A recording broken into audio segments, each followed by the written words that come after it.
9 शहरों पर तूफानी हमले, 12 दिन में रौंद दिया ईरान।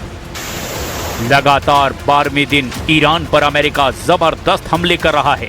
हालात तो ये हो गए हैं कि पिछले 12 दिनों में ईरान के 12 ठिकानों पर चुन चुन कर हमले किए गए हैं।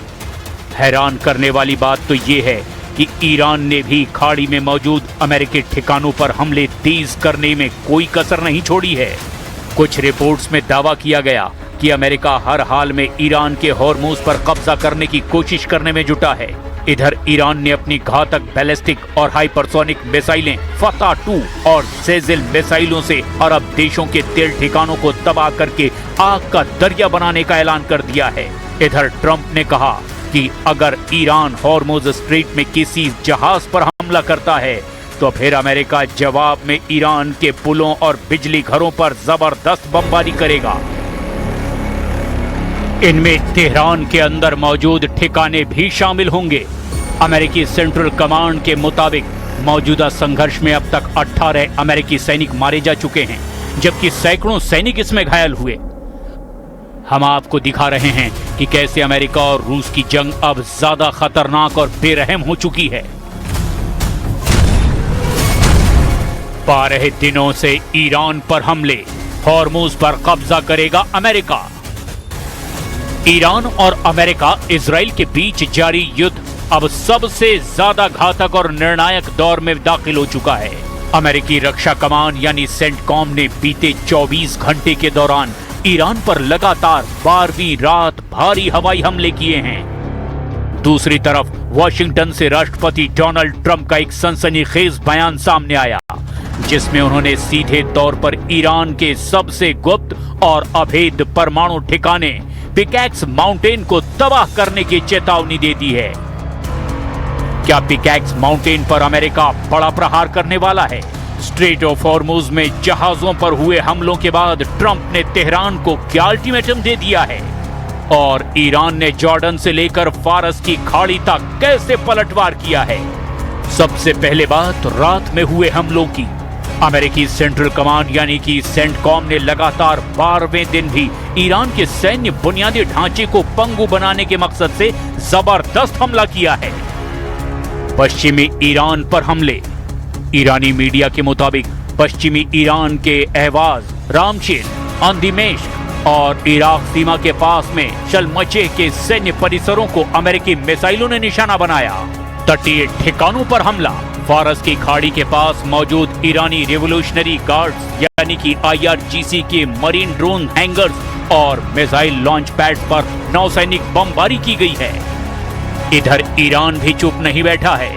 सुबह के वक्त ईरान के IRGC ने जॉर्डन में मौजूद अमेरिकी बेस पर जबरदस्त हमला करके उसके third missile defence radar, patriot system और CRAM सिस्टम को भी भारी नुकसान पहुंचाया।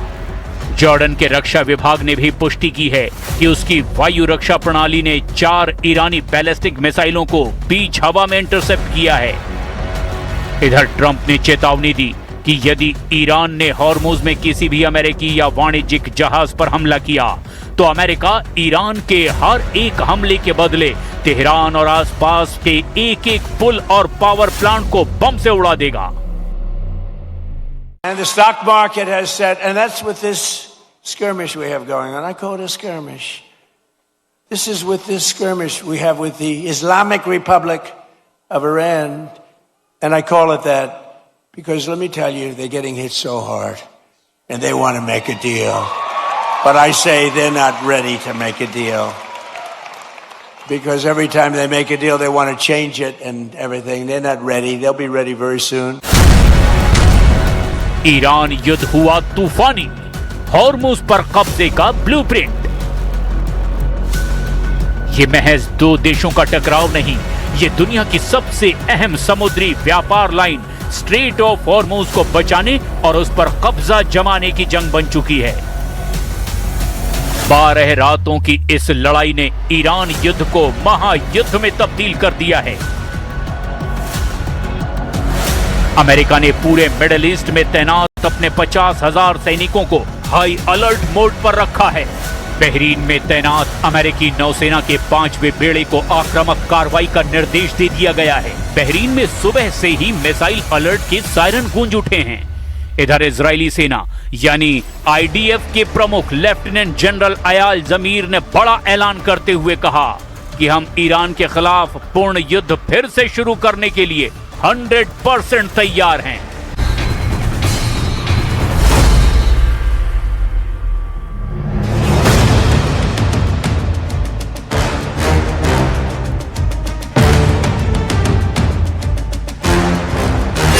ज़ेलेंस्की ने बदला जनरल, पुतिन ने बदला टारगेट। रूस यूक्रेन जंग को 4 साल 5 महीने से ज्यादा का वक्त हो चुका है। अब तक जिस यूक्रेन को युद्ध करने के लिए बच्चा बोला जाता था, वो बच्चा 1610 दिन तक लगातार जंग करने के बाद रूस के सामने बाहुबली बनकर डटा हुआ है। बेरहम, खूनी और जुनून की हद तक जंग जीतने का जज्बा रूस यूक्रेन जंग को इस वक्त पृथ्वी का सबसे खतरनाक जंगी मोर्चा बना चुका है। भले ही रूस ने यूक्रेन की 20% जमीन पर कब्जा कर लिया हो, लेकिन यह भी सच है कि यूक्रेन ने जंग में कमजोर पड़ने की बजाय जमकर युद्ध करना सीख लिया है। और यही वजह है कि इस वक्त यूक्रेन ड्रोन और मिसाइलों के साथ रूसी एयर डिफेंस सिस्टम को झकाते हुए लगभग 3000 किलोमीटर अंदर घुसकर रूस में जबरदस्त तबाही मचा रहा है। लगभग 11 रूसी तेल रिफाइनरियों को यूक्रेनी सेना ने फूंक डाला है। हालांकि रूस ने भी यूक्रेन पर पिछले 7 दिनों में जिस भयानक अंदाज से हमला किया, उसे देखकर ज़ेलेंस्की की चीखें निकल पड़ी हैं। लगभग 82 देशों से सीधी या फिर पर्दे के पीछे से मिल रही मदद यूक्रेन के लिए संजीवनी बूटी साबित हो रही है। लेकिन अब राष्ट्रपति ज़ेलेंस्की ने कुछ ऐसे फैसले लिए हैं जिसने यूक्रेन के साथ साथ पूरी दुनिया को चौंका कर रख दिया है। ज़ेलेंस्की ने यूक्रेन के चीफ जनरल सिरस्की को हटा करके उनकी जगह जनरल द्रपाती को यूक्रेन युद्ध में कमान सौंप दी है। दावा किया जा रहा है कि जनरल द्रपाती ने ही मॉस्को तक यूक्रेनी ड्रोन से हमले करवाए।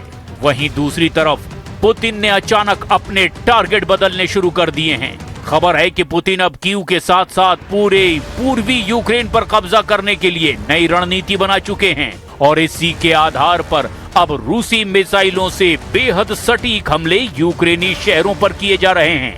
यानी पल पल घटनाक्रम बदल रहा है। लेकिन हम शुरुआत करते हैं ज़ेलेंस्की के उस जंगी जुनून से जिसने यूक्रेन के टॉप कमांडरों को पूरी तरह से बदल डाला है।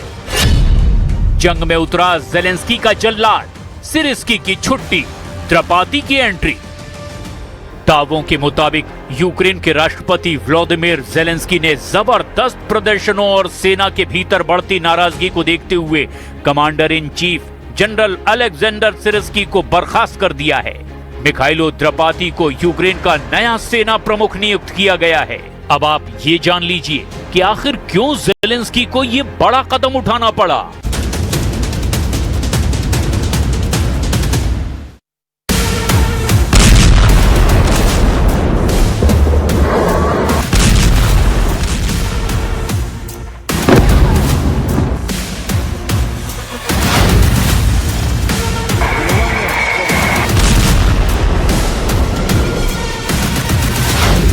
पिकैक्स पर 7 दिन में हमला, ईरान युद्ध में कूदे ज़ेलेंस्की।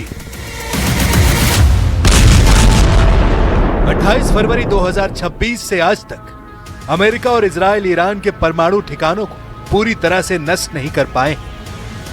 हैरान करने वाली बात तो यह है कि अब ट्रंप को लगता है कि अगर हमने जल्दी ही ईरान की परमाणु क्षमता को पूरी तरह से तबाह नहीं किया तो इजराइल के साथ साथ पूरे अरब को ईरान तबाह कर डालेगा। खबर तो यहां तक है कि ईरान युद्ध में ट्रंप ने यूक्रेन को भी शामिल करना शुरू कर दिया है। दावा तो यहां तक किया जा रहा है कि ज़ेलेंस्की ने ट्रंप को भरोसा दिलाया है कि वो ईरान के शाहिद 136 ड्रोन और मिसाइलों को तबाह करने के लिए अपने माहिर कमांडर और स्पेशल टीम को ईरान के खिलाफ जंग में उतार देगा। इस बीच इस युद्ध में सबसे बड़ा मोड़ पिकैक्स माउंटेन को लेकर आया है। नतांज परमाणु परिसर के पास पहाड़ की ठोस चट्टानों को काटकर 100 मीटर नीचे बनाया गया ये बंकर ईरान का सबसे सुरक्षित सेंट्रीफ्यूज ठिकाना है। इसी को ट्रंप हर हाल में तबाह करना चाहते हैं।